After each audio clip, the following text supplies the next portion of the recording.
Started last night on ESPN. Look at this. Over 1 million people signing up right now. It's still going. I mean, that's active. Yeah. That could be you right there. 90. Oh, whoa. We just had a big jump. All right. I'm not going to try to count the numbers. We don't do math here. Yeah, we do football. I really do not do math.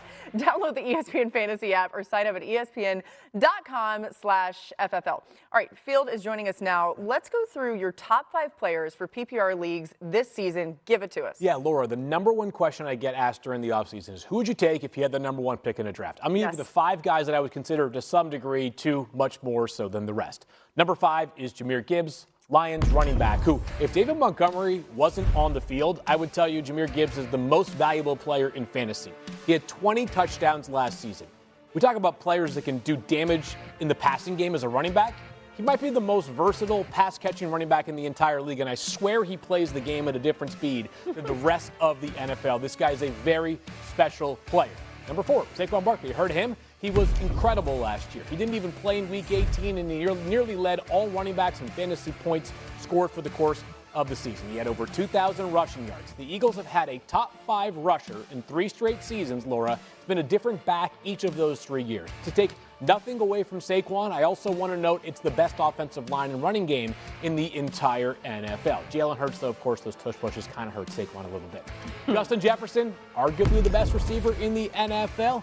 Hasn't practiced much during training camp because of this hamstring injury. One thing we've learned about Justin Jefferson, doesn't matter who's throwing the football. This guy's gotten it done with, of course, Kirk Cousins, last year Sam Darnold. The year prior to that, a bunch of different quarterbacks. He's a very, very good bet for close to 100 catches, maybe pushing 1,500 receiving yards and 10 receiving touchdowns. One of the best non-quarterbacks in the entire league. Here are the 2 guys that matter the most at number 1. Bijan Robinson, who, of course, last year was just remarkable for the Falcons, his second season. He's the best bet of any running back to stay healthy, be top 5 in total opportunities, be a big factor in the passing game. He had 61 catches last year, and over his last 12 games, in 10 of them, he had 20 or more fantasy points. Huge upside for Bijan. Last but certainly not least, number 1 overall is Jamar Chase. Doesn't need much of an explanation, Laura, but he was the Triple Crown winner last season. He averaged over 100 receiving yards per game. This guy could have scored over 80 fewer fantasy points last year and still been the highest scoring wide receiver in the league. Of course, the Bengals, a lot of defensive woes. That should only force more shootouts. That's a good thing for the value of Jamar Chase. I love it. You got it right here, people. This is who you should draft, and I hope for all of you at home that you get the first overall pick. There's somebody on our set that just found out they got the 13th overall pick, and that person's trying to figure out what he's going to do with it, but he already has a plan. Anyway, maybe America can guess who it is. Exactly. It might be Adam. Oh, Adam. He's got a plan, though. You want to pick one so bad. Agonizing over it. All right, and we'll see more of you on the Fantasy Marathon. I'll be there. It's still ongoing, and in this show as well. Here's something new on NFL Live. We want to point this out to you. From our Steelers reporter, Brooke Pryor, Aaron Rodgers looked like he got stepped on during a team period, ended up getting a bag of ice wrapped around his lower leg, but Brooke added that it was removed for an ace bandage, and Rodgers later returned to drills. So we'll keep an eye on it, but seems like he's okay. Meanwhile, on the other side of the ball, Cam Heyward is looking for a new contract. He's currently holding in at Steelers camp, and we're going to wait and see what ends up happening with Cam Heyward, friend of the show, by the way. Here's more from Heyward himself on Monday. It's hard for me to, after the year I've had, to really justify playing at the number I'm playing at. I understand I signed a contract last year, but to be completely honest with you, when I signed that, I told him, when I have an all-pro year, expect me to come back. And you can look at the contract and see what it was, but I think everybody kind of giggled a little bit, but in my heads, I used it as motivation to go out there and prove it. Over the last 5 seasons, Cam Heyward has 32.5 sacks when lined up at defensive tackle, 3rd most in the NFL. The 2 guys he trails, Quinnen Williams and DeForest Buckner, have an average salary per year of at least $23 million, nearly $10 million more than Heyward in 2025. So those numbers certainly point to a pay increase. Adam, what are you hearing about Heyward's situation? Well, this is interesting because it went all through camp where essentially he's having a hold-in that doesn't wind up getting reported because he's out on the practice field running around, staying in shape, but not practicing in team drills, and he still hasn't practiced in team drills. He's 36 years old.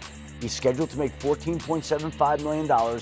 He's a longtime defensive captain, one of the most respected players in the league. He's a Walter Payton Man of the Year nominee, and he wants to cash in now because he knows, frankly, that there aren't many years left in his career. And I think you add in this. Pittsburgh, this offseason, has gone out of its way to take care of any number of players from outside and inside the organization.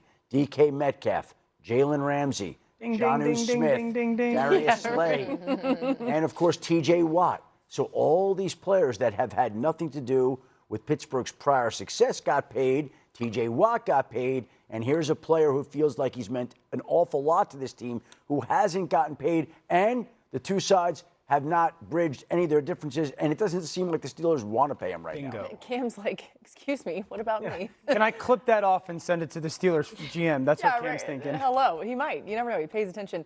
I mean, we just showed those numbers, Mina, but how important is Heyward to the Steelers defense? I mean, it goes beyond him being, a pillar of the organization, a leader. He's one of the best defensive players in the NFL. He was dominant last year. I gave him a Defensive Player of the Year vote. He was first amongst defensive tackles in tackles, run stops, led every defensive player in batted passes, and so many, 6 in pressures. And it's the run defense that concerns me if he misses time, because they have a lot of depth in terms of pass rushers. Right. The kid they drafted, Derek Harmon out of Oregon, so disruptive rushing the passer. He can't stop the run like Cam Heyward did last year. And run defense, as you and I have talked about, is a concern we have, particularly especially when against teams motion against them. There's your clip. Yeah. Not mine. I give you factual information. Mina waiting with her opinion. So there's your clip. Just clip the whole thing. This one feels like it feels a little Terry McLaurin-like to me. And I know the off seasons were different. I'm aware of that. No, but it just feels like one of those situations going, this is the one that you want to like. Right. It's like the pillar of the organization guy that the locker room loves. And I'm not telling everybody it's easy. I don't envy the general managers and the way the cap people have to figure it out.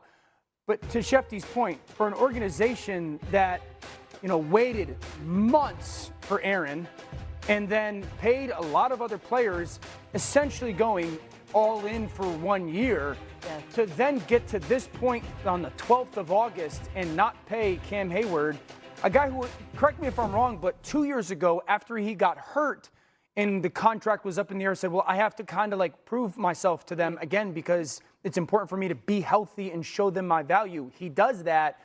This one feels very similar to Terry, where I'm like, why are we making this noise going into a season that has such high expectation? Adam said something that worried me, that it feels like the team is not feeling like they want to pay him. There's not appetite there. Not right now. Yeah. The two sides have not had very many discussions about it, and the Steelers have not had a huge appetite to award him right now, and we'll see how this transpires as the season gets closer. The problem for them is when him and Benton are on the field, that's a really good duo, like him and Keanu Benton. But then if he's not on the field, it's like Loudermilk's a nice player, but he's not.